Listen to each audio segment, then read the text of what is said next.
ایمل ولی خان صاحب کا عوامی نیشنل پارٹی کا بڑا مشکور ہوں کہ انہوں نے ہر موقع پہ بار بار یہ کوشش کی ہے کہ وہ سیاسی پارٹیوں کو اکٹھا کر کے اس ملک بالخصوص پشتون بلوچ اقوام کے جو مسائل ہے اس کا حل نکال سکے۔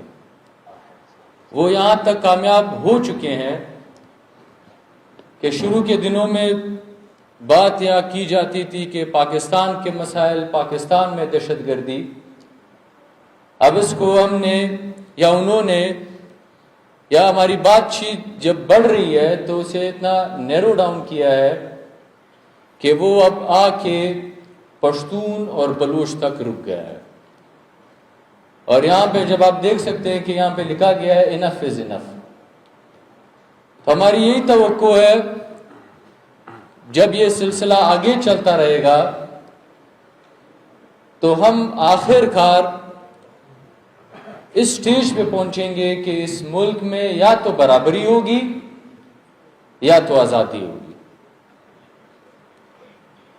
یہاں پہ مسائل کی بات کی گئی، یہاں پہ مشکلات کی بات کی گئی۔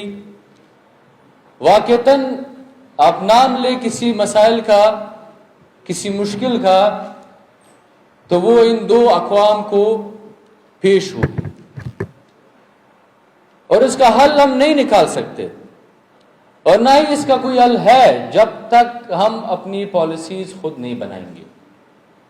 جب تک پشتون اپنی پالیسیز خود نہیں بنائے گا، جب تک بلوچ اپنی پالیسیز خود نہیں بنائے گا، تب تک اس ملک میں نہ ہی پشتون امن سے رہ سکتا ہے اور نہ ہی بلوچ امن سے رہ سکتا ہے۔ تو اس کے لیے جیسے کہ ثنا بلوچ صاحب نے کہا کہ ایک نیا سوشل کانٹریکٹ لازمی ہے۔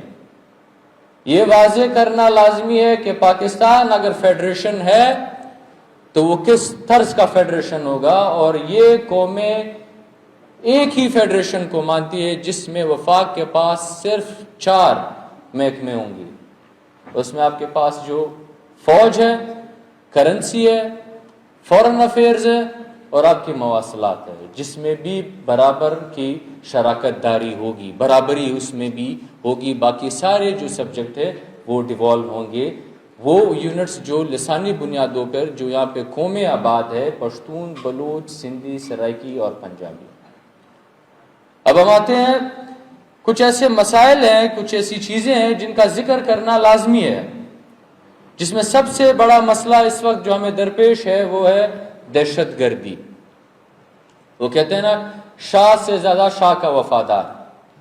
ہم اتنے وفادار ہیں کہ ہم نے پرائی جنگ میں نہ ہی صرف اپنے لاکھوں لوگ شہید کیے، کروڑوں لوگوں کو بے گھر کیا، ان کے روزگار چھینے، ہم نے اپنے اربوں ڈالر کا نقصان کیا، صرف اس لیے کہ امریکہ اور روس کے درمیان جنگ تھی اور ہم امریکہ کو خوش دیکھنا چاہتے تھے۔ آج بھی ہمارے اسٹیبلشمنٹ جیسے محسن داور صاحب نے کہا کہ آج بھی انہوں نے اس سے سبق نہیں سیکھا۔ اعلامیہ یہ ہے کہ آج ہمارے وسائل بھی شاہ کے حوالے کیے جا رہے ہیں، وہ بھی شاہ کے لیے قربان کر دیے گئے یا کر دیے جائیں گے۔ نئی جنگ آ رہی ہے، ہم بات کرتے ہیں جنگ کی، یہ جنگ کیوں ہوگی، کس چیز پہ ہوگی؟ یہ جنگ ہوگی ریئر ارتھ ایلیمنٹس پہ، جس کے اوپر اجارہ داری ہے اس وقت چائنا کی، جس کے ریزرو سب سے زیادہ، چین آف سپلائی، ریفائنری، اس پہ جو مونوپلی ہے وہ چائنا کی ہے، اور امریکہ کو یہ کبھی بھی قابل قبول نہیں ہے۔ وہ اسے ایک نیشنل سیکیورٹی رسک اور ایشو سمجھتے ہیں، اور امریکہ یہ چاہتا ہے کہ وہ اپنی مونوپلی اس پہ مضبوط کرے، جس کے لیے وہ الائنس بنانا چاہتا ہے، بلاک بنانا چاہتا ہے، جس میں اس نے فوکس کیا ہے Pakistan, India, Japan, Australia, south Korea اور بے شمار ایسے باقی ملک ہوں گے جس پہ امریکہ کی وہ کیا کہتے ہیں نظر ہے وہ فوکس اس پہ رکھے ہوئے ہیں. ہماری بدبختی یہ ہے کہ ایک طرف جب یہ ریئر ایلیمنٹس ہے اس کی جو ضرورت ہے وہ مختلف چیزوں میں ہائی ٹیک ٹیکنالوجیز میں اے آئی میں ہے یا آپ کے اسپیس شٹلز میں یا آپ کے اسمارٹ فونز میں یا آپ کے ویپنز میں یوز ہوتے ہیں. ہم اس کو اپنے استعمال میں لانے کے بجائے ہم اس کو امریکہ کو اور مضبوط کرنے کے لیے اس کی سپرمیسی قائم رکھنے کے لیے ہم یہ ایلیمنٹس اور یہ منرلز ہم امریکہ کے حوالے کریں گے.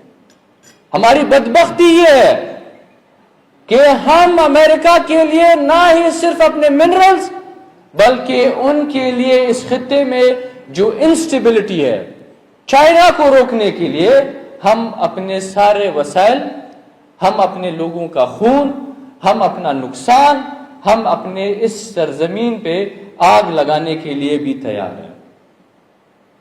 یہ جو دہشت گردی آج آپ یہاں دیکھ رہے ہیں یہ دہشت گردی امریکہ کی طرف سے ہمارے اوپر مسلط کی گئی ہے جس میں ہماری اسٹیبلشمنٹ اس کے سہولت کار ہے.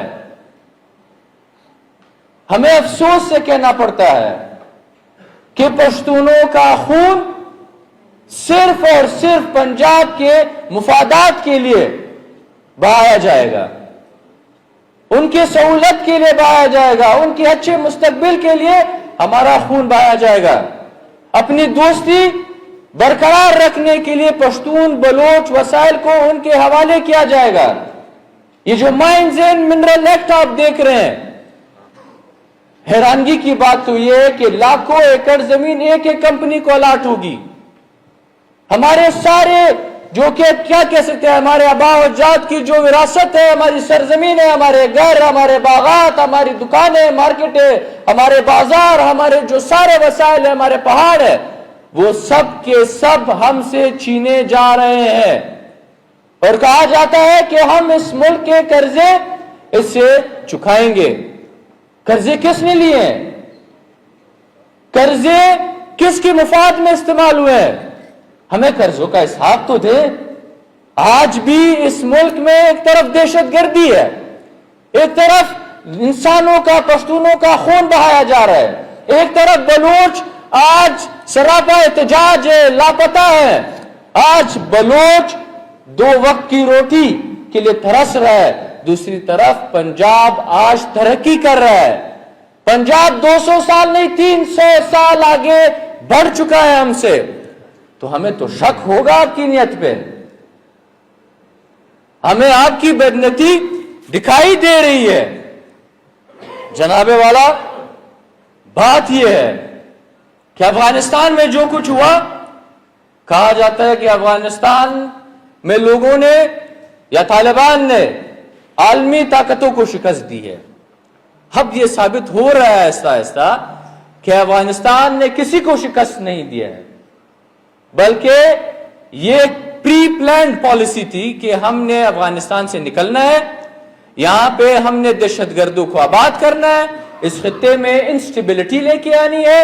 اور یہ پاکستان کا عجیب ہمیں سمجھ نہیں آتی کہ عجیب بھوک ہے جتنے بدتر حالات اتنے بہتر یہ لوگ سمجھتے ہیں. پہلے یہاں پہ ہمیں غدار کہا جاتا تھا جو لوگ کہتے تھے کہ یہ سی پیک منصوبہ جو یہاں پہ چل رہا ہے یہ نہیں ہونا چاہیے وہ لوگ غدار تھے. آج امریکہ کے کہنے پہ جو لوگ کہہ رہے کہ سی پیک کیوں بند ہے یہ بننا چاہیے آج وہ لوگ غدار ہے. ہمیں پاکستان کی پالیسی کی سمجھ نہیں آ رہی ہے کہ یہ پالیسی آخرکار ہے کیا یہ پالیسی. اور جناب والا افغان ریفیوجیز آپ کی ایک انڈرسٹینڈنگ تھی افغان طالبان کے ساتھ آپ انہیں اپنے اساسے ایسٹ سمجھتے تھے آپ ہی خوشی منا رہے تھے. آج آپ جو ایک ڈرامہ رچا رہے ہیں کہ افغانستان سے یہاں پہ دہشت گرد لائے جا رہے ہیں یا بھیجے جا رہے ہیں تو ایک سوال تو بنتا ہے کہ آج جب یہاں پہ جمہوری حکومت تھی یہ دہشت گرد وہاں پہ جیلوں میں بند تھے وہ دہشت گرد یہاں نہیں بھیج رہے تھے تو اگر آپ نے ان کے خلاف ان کو سپورٹ کیا وہ جمہوری رجیم کو آپ نے چینج کیا آیا آپ تب غلط تھے یا آپ آج غلط ہے جب آپ طالبان کے اوپر الزام لگا رہے ہیں کہ یہاں پہ آپ دہشت گردوں کو یہاں پہ بھیج رہے ہیں؟ آپ کا مسئلہ بے شک ہوگا، پر ہمیں شک کی نگاہ سے اب سے دیکھ رہے ہیں، پھر اس کا قصور افغان جو کھڈوال جو ریفیوجیز ہے ان کا کیا قصور ہے؟ یہاں پہ سب بیٹھے ہوئے ہیں، پالیسی میکرز بیٹھے ہوئے ہیں، یہاں پہ پی ایم ایل این اور پیپلز پارٹی کے یہاں پہ پالیسی میکرز بیٹھے ہوئے ہیں۔ ان کو شاید اس کا علم ہوگا کہ جب افغان سور انقلاب تھا تب افغانستان میں لوگوں کو یہ کہا جاتا تھا کہ یہ کفر کا نظام ہے، یہ کفر کی سرزمین ہے، آپ کے اوپر یہ واجب ہے، فرض ہے کہ آپ یہ سرزمین چھوڑے، آپ ہجرت کرے، کیونکہ یہ ہجرت ہمارے نبی کریم نے ہجرت کی تھی، اسے مقدس بتایا گیا تھا، انہیں وہاں پہ زبردستی لے کے آیا اور آباد کیا گیا۔ آج جب وہ 50 سال نصف صدی یہاں پہ رہ رہے ہیں، آج ان کی کنٹریبیوشن ہے آپ کی اکانومی میں، ورک فورس میں، آج آپ کے اس ملک کے بنانے میں ان کا ایک بہت بڑا حصہ ہے۔ آج آپ 50 سال بعد کہہ رہے ہیں کہ آپ نکلیں۔ آج علماء کرام بیٹھے ہوئے ہیں، ہمارے نبی کریم کی قبر مبارک آج بھی مدینہ میں، فتح مکے کے بعد آپ ہمیں بتا سکتے ہیں کہ کتنے انصار نے مہاجرین سے کہا کہ آپ چھوڑیں یہ سرزمین، آپ جائیں یہاں سے، اب آپ مکہ واپس چلے جائیں؟ جب وہ نہیں ہوا تو آپ کیوں کر رہے ہیں؟ تو آپ ان سے آپ کیوں چھین رہے ہیں؟ آپ بے شک یہاں پہ کسی نے کہا ہم اختلاف کرتے ہیں کہ آپ کرائٹیریا بنائیں اور پھر ان کو بھیج دیں۔ کوئی کرائٹیریا نہیں ہے، عالمی قوانین ہے۔ یا تو آپ یہ کہیں کہ آپ نے ہمارے ملک میں اتنے سال گزارے ہیں، ہم آپ کو یہاں پہ نیشنلٹی دیں گے، یا تو یہ قوانین ہونے چاہیے کہ جو لوگ یہاں پہ پیدا ہوئے ہیں اس سرزمین پہ وہ یہاں کے نیشنل ہے، یا تو آپ یہ پالیسی بنائیں کہ یہاں پہ جس نے یہاں پہ شادیاں کی ہے، چاہے انہوں نے یہاں پہ کسی عورت سے شادی کی ہو یا کسی مرد سے شادی کی ہو، تو ان کو یہاں پہ سٹیزنشپ دے دینی چاہیے۔ یہ انسانیت کا تقاضا ہے، یہ ہمارے وہ کیا کہتے ہیں اسلام کا تقاضا ہے کہ ہمیں ان کے ساتھ یہ بدترین سلوک نہیں کرنا چاہیے۔